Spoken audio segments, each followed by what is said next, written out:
Alright, so it's gonna be a breakdown of the DC license with McFarlane Toys on what's going on. There's some stuff people are not aware of, so let's get right into it.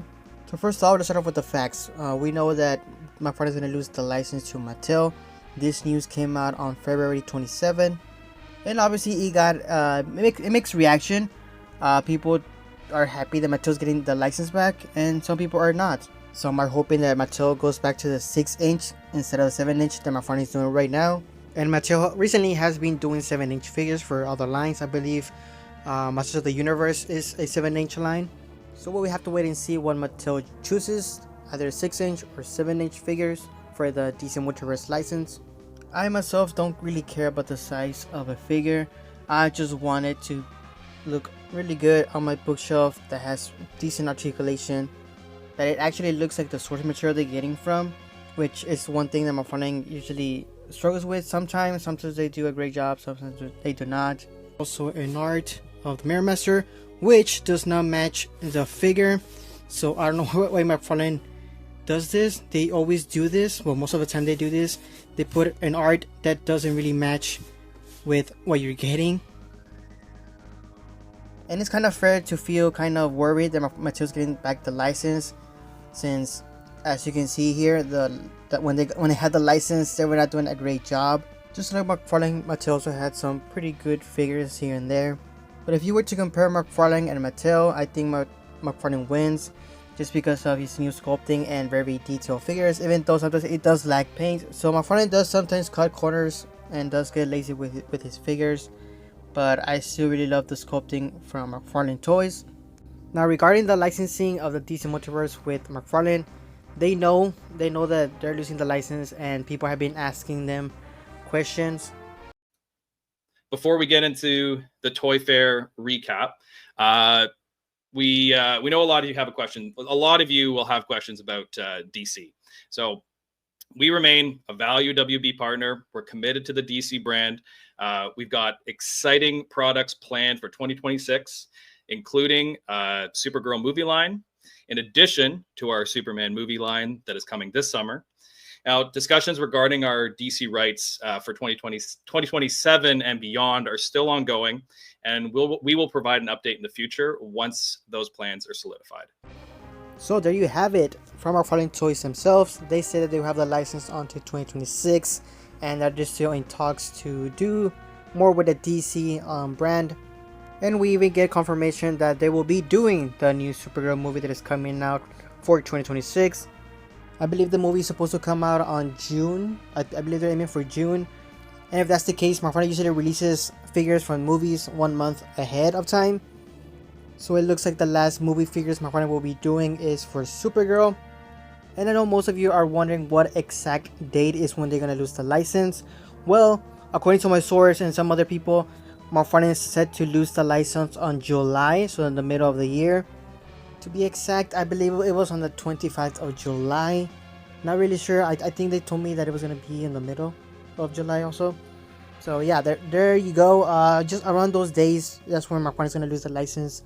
That's when Mattel, I guess, is going to start production of figures, or maybe they already have some figures revealed once they get the license. I don't know. I don't really know nothing about that.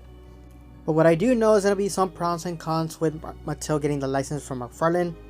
One of the pros obviously being that there will be no more Platinum editions, so everybody will have a better chance of getting a figure that they want, and not just being a Platinum edition, being a rare figure that you have to pay double to be able to get. A con with Mattel getting the license, I would think it will be the sculpting. Say whatever you want about McFarlane, but I really love the sculpting they put on their figures, like every single one of them, especially with the head sculpts. Yeah, I know sometimes they give us crap, such as this one, but most of the time I do believe they do try, especially on the live action figures. Another pro of Mattel getting the license, it will be better distribution. McFarlane is a private company, so they don't really have that power of distribution of figures. Mattel is more of a public, so they're able to send more figures to other places, because I do know, and I have heard people say from other countries, that the McFarlane figures are really expensive just because of the distribution, or they get very limited amount of figures. But with Mattel, I believe Mattel will have that power to send more figures to other places and probably have more available figures for you to get at Walmart or Target or every store. A con of Mattel getting the license would be less unique characters. Like, come on, who would ever thought we would be getting a Captain Carrot figure? I did not even know he existed on DC. And heck, he sold very well. He sold out. People are trying to hunt this figure down. It's expensive right now because it was popular. For some reason, it was popular. It was a really good figure that McFarlane put out. And I just don't see Mattel giving us unique figures like this. Which some of you might like, because obviously, who asked for a Captain Carrot figure? No one. But for some reason, it clicked with some people, and now it's kind of an expensive figure to get. And I just think Mattel is going to stick to Batman, Superman, Green Lantern, Wonder Woman, all the characters that people know. A pro of Mattel getting the license is probably more female figures. We all know how McFarlane is with female figures. He says that female figures don't sell, but we proved him wrong once we got the Wonder Woman figure. Well, for the people that didn't, I'm sorry. But I was able to get like at least 4 of them. I'm just a Wonder Woman fan. But anyways, after that, McFarlane started sticking with the collector's edition line and started giving us female figures from there. But now he rarely gives us any female figures for their DC Multiverse line. And just to end our video here, McFarlane actually talks in an interview saying that he will still be in the DC license. He's still gonna be working with WB. And I said DC license, I did not say DC Multiverse license. That's a different thing, because the rumor right now going on is that McFarlane might still be able to be on a DC Direct, which is separate to the DC Multiverse. So they might still be able to give us 7-inch figures from DC Direct. Probably also continue working on the animated figures, also the statues. But again, that's just a rumor. It's not 100% confirmed. This is just me telling you guys that somehow McFarlane will still be on the DC license. And if you don't believe my word, here is the video. Still a lot of details to be ironed out, and we'll see how it goes.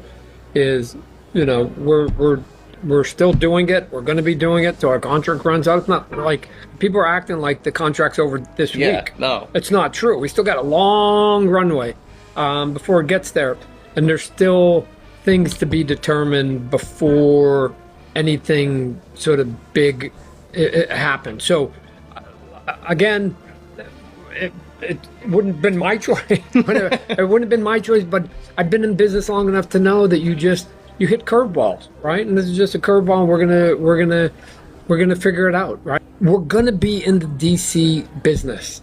Like, that's a guarantee. We're gonna be in the DC business. It's gonna alter, but we're gonna be in the DC business in some fashion. And that's sort of what we're debating right now. And when everybody has those details, will come out. So we're not going away. Okay. We're not going away.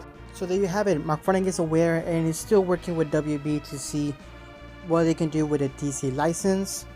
One thing is for sure, they're not going to be making any more DC Multiverse figures. That will be now for Mattel.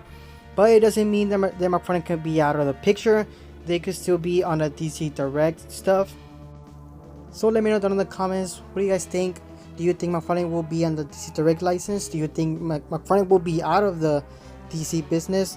Please let me know all your opinions down in the comments.